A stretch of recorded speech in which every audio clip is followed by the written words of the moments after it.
Good morning বন্ধুরা, কেমন আছো তোমরা সবাই? আশা করি সবাই ভীষণ ভালো আছো, সুস্থ আছো। আমি প্রিয়াঙ্কা চলে এসেছি আবার একটা নতুন ব্লগ নিয়ে। তো আশা করি আজকের ব্লগটা তোমাদের দেখতে ভীষণই ভালো লাগবে। তো চলো ব্লগটাকে শুরু করি। ভিনায়ক এখন অনেক সকাল সকালই উঠে পড়ে। আর আমাদের তিনজনকে কেউ পাত্তা দিচ্ছে না ও, কারণ পাপা এসেছে, না দাদানকে চাইছে, না দিদুনকে চাইছে, না মাম্মাকে, কারোকেই দরকার নেই, শুধু এখন পাপা আর পাপা। তো স্বাভাবিক, অনেক দিন পরে এসেছে আর ও অনেক সকাল সকালে উঠে পড়েছে। আর ওকে নিচে মোটা করে বিছানা করে দিয়েছি, ওখানেই খেলছে পাপার সাথে। নতুন বল কিনে দিয়েছে পাপা, তো এখন খেলছে। ওকে একটু পরেই 5-10 মিনিট পরেই তেল মাসাজ করব। তো তেল মাসাজ করার সময় যেহেতু উনি বড় হচ্ছে, ওনার সঙ্গে প্রচুর কথা বলতে হয়। হ্যাঁ, বুঝতেই পারছো, অনেক বড় হয়ে গেছে। হ্যাঁ হ্যাঁ, অনেক বড় হয়ে গেছে। আমি যেহেতু ভয়েস দিচ্ছি, তো ও ভয়েস দেবে বলে সেই জন্য আওয়াজ করছে। তো সেই জন্য ওকে যখন তেল মাসাজ করি, তখন ওর সঙ্গে গল্প বলে বলে মাসাজ করতে হয়। অনেক ধরনের গল্প বলতে হয়, ওনার সঙ্গে মজা করতে হয়, তাহলে উনি তেলটা শান্তভাবে মাখবে। না হলে উনি উল্টে যায়, ঘন ঘন উল্টে যায়। ওনাকে সোজা রাখার আমার পক্ষে সম্ভব হয়ে ওঠে না এক সময়। তো তেল মাসাজের পর ও 20 থেকে 30 মিনিট ও ঘুমোয়। কেন সেই সময় ওকে আমি বিরক্ত করি না, ও যেহেতু অনেকটা সকালে ওঠে, কদিন ধরেই উঠছে, তো ঘুমিয়ে পড়ে। ও ঘুম থেকে উঠলে, ও একা একাই ওঠে, আমি ওকে ডাকি না। তো ঘুম থেকে উঠলে তখন উষ্ণ গরম জলে ওকে আমি খুব ভালো করে স্নান করিয়ে দিই। ভিনাইকে কদিন আগেই মামা ভাত গেছে, তো মামা ভাত হওয়ার পর 2-3 দিন ওকে কোনো সলিড খাওয়ার আমি দেইনি। আজকে প্রথমবার ওকে সলিড কিছু খাওয়াবো। তো আমি ভেবেছি যে অ্যাপেল সিদ্ধই খাওয়াবো। প্রথমে ভেবেছিলাম কলা খাওয়াবো, তো ওর একটু ঠান্ডা লেগেছে, তো সেই জন্য কলার বদলে আমি অ্যাপেলটাই খাওয়াবো। তো অ্যাপেল সিদ্ধ করে প্রথমবার আপেল সিদ্ধ খাবে, তো আমি অল্পই বানিয়েছি, কেননা জানি না কতটা কি খাবে। যদি আজকে ঠিকমতো খায়, তাহলে আমি নেক্সট দিন আজকে যে যতটা বানিয়েছি তার থেকে একটু বেশি পরিমাণে বানাবো। আর আমি যেহেতু আপেল সিদ্ধটাই প্রথমবার খাওয়াচ্ছি সলিড হিসেবে, তো ওটা টানা 3 দিন খাওয়াবো। 3 দিন খাওয়ালে এই কারণে 3 দিন খাওয়াবো যে বাচ্চা যদি কোনো কিছু সমস্যা হয়, কোনো অ্যালার্জি বা আদার্স কিছু সমস্যা হয়, তাহলে 3 দিনেই ধরা পড়ে যাবে। তাহলে জিনিসটা আর খাওয়াবো না। যদি ধরা পড়ে কোনো অ্যালার্জি বা কোনো কিছু সমস্যা যদি ধরা পড়ে, তাহলে আর ওই জিনিসটা খাওয়ানো যাবে না, তাহলে আমার বাচ্চা শ্যুট করছে না। তো সেভাবেই যে কোনো নতুন জিনিস তুমি যদি খাওয়াও বা বাচ্চাদেরকে, তাহলে সে টানা 3 দিন তোমাকে খাওয়াতে হবে। তাহলে বোঝাই যাবে যে বাচ্চার কোনো সমস্যা যদি হয় বা না হয়, তাহলে তুমি বুঝতে পারবে পরিষ্কারভাবে যে তোমার বাচ্চার কোনো সমস্যা হচ্ছে না, বা এটা খেলে বাচ্চার সমস্যা হচ্ছে, তার যে জিনিসটা দ্বিতীয়বার করবে না। তো এভাবেই আমি শুরু করেছি আজকে সলিড অ্যাপেল সিদ্ধ দিয়ে। তো পরিমাণটা খুবই অল্প করেছি, বুঝতে পারছিলাম না যে কতটা কি ও খাবে, নতুন যেহেতু জিনিসটা খাচ্ছে আজকে প্রথমবার।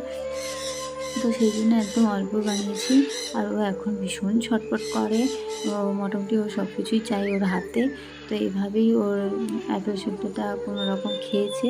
তো আজকের ব্লগটা তোমাদের কেমন লাগলো অবশ্যই কমেন্ট করে জানিও। সবাই খুব সাপোর্ট করো, অবশ্যই আমার চ্যানেলটিকে সাবস্ক্রাইব করো, সাপোর্ট করো, সবাই পাশে থেকো। ভিডিওটা যদি ভালো লেগে থাকে অবশ্যই কমেন্ট করে জানিও, লাইক করো যদি ভালো লেগে থাকে।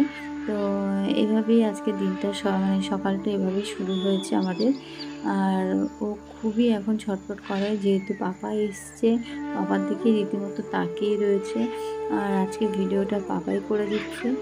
আর নাহলে সচরাচর ভিডিওটা আমি স্ট্যান্ডে ফোন লাগিয়েই করি একা। আর আজকে যেহেতু পাপা আছে, সেই জন্য ক্যামেরাটা ও ধরে দিয়েছে, আর পাপার সঙ্গে পাপার দিকে তাকিয়ে রয়েছে।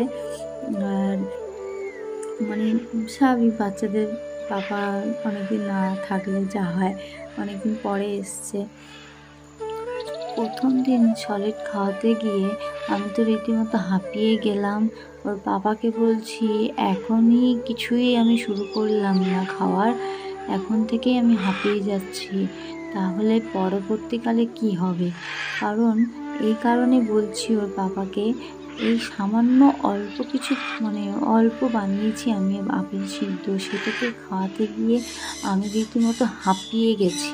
মানে ও রীতিমতো চামচটাকে ধরে এদিক ওদিক করছে, চামচ ফেলে দিচ্ছে, মুখ দিয়ে ফু ফু করে ফেলে দিচ্ছে। মানে রীতিমতো যুদ্ধ যাকে বলে, সামান্য আপেল সিদ্ধ খাওয়াতে গিয়ে। মানে সবে শুরু করেছি সলিড খাওয়ানো, এখনও তো কিছুই শুরু করিনি, শুধু মানে সামান্য একটু আপেল সিদ্ধ খাওয়াচ্ছি, তাতেই অবস্থা এই অবস্থা আমার। তো এখন আমি ভাবছি যে পরবর্তীকালে যে সলিডগুলোকে আমি খাওয়াবো সেগুলোর সময় আমাকে কি করতে হবে, যে আমি বুঝে পাচ্ছি না।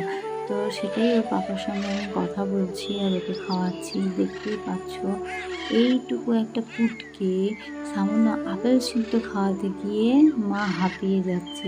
দেখো মুখ দিয়ে বের করে দিচ্ছে, কিছু খাচ্ছে না, নিচ্ছেই না। মানে আমি এক চামচ খাওয়াতে গিয়ে আমি হাঁপিয়ে গেছি। তো মোটামুটি মানে কাল ঘাম ছুটে যাবে বাচ্চাকে সলিড খাওয়াতে গিয়ে। তো একটা বাচ্চা কি সুন্দর খেয়ে নেয়, আমি তো বুঝে পাই না বাচ্চাগুলো কি সুন্দর খেয়ে নেয়। আর আমার বাচ্চা দেখো খেতেই চায় না, হাফটা ফেলেই দিচ্ছে, হাফ গায়ে মানে সারা গায়ে মাখিয়ে দিচ্ছে, এরকম করছে। সে মাখুক, তাতে কোনো সমস্যা নেই, আমি পরিষ্কার করবো। আরে তুই একটু খা রে ভাই, একটু খা। তো এইভাবেই আমি এক চামচ খাওয়াতে গিয়ে আমি হাঁপিয়ে গেছি। তো আমি জানি না তোমরা কী করে পারো। তো যাই হোক, আমাকেও পারতে হবে, মানে তাকে তো খাওয়াতে হবে। তো যাই হোক, এইভাবেই আমার দিনটা আজকে গেছে। তো আজকে তোমাদের ব্লগটা কেমন লাগলো অবশ্যই কমেন্ট করে জানিও। ভালো লাগলে অবশ্যই লাইক করো, শেয়ার করো। আর সন্ধ্যেবেলায় সবাই টিভি দেখছি, আর মা, জ্যোতিমা, আমি তিনজনে মিলে কফি খাচ্ছিলাম। তো বিস্কিট দিয়ে যেহেতু কফি খাচ্ছিলাম, তো উনি চাই ওনার বিস্কিট। তো বিস্কিট হাতে দিয়েই উনি কী করেছে, বিস্কিটটাকে ধরে মুখে দিতে গেছে, তো পড়ে গেছে। তো আবার পাপা ওকে বিস্কিট দিয়েছে, এই যে বিস্কিট ধরে নিয়ে বসে আছে, ভীষণভাবে বিস্কুটটাকে খাওয়ার চেষ্টা করছে, কিন্তু খেতে পাচ্ছেন না। তো যাই হোক, এভাবে যুদ্ধ চলছে এখন বিস্কুটের পিছনে। আর আজকের ব্লগটা তোমাদের যদি ভালো, সাবস্ক্রাইব করো, সাপোর্ট করো। আর অবশ্যই ভিডিওটা যদি ভালো লেগে থাকে তাহলে অবশ্যই একটা লাইক করো, আর কমেন্ট করে জানিও তোমাদের কেমন লেগেছে।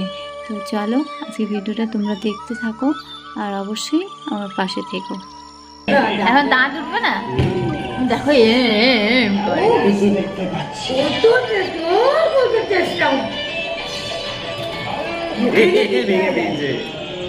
হাতটা হাতে ভেঙে ফেলেছে বিস্কুটটা। যেটুকু আছে সেটুকু থাক, ধরে থাক। ওটা অনেকটা বড়, ওটা মুখে দিয়ে দিলে মুশকিল হয়ে যাবে।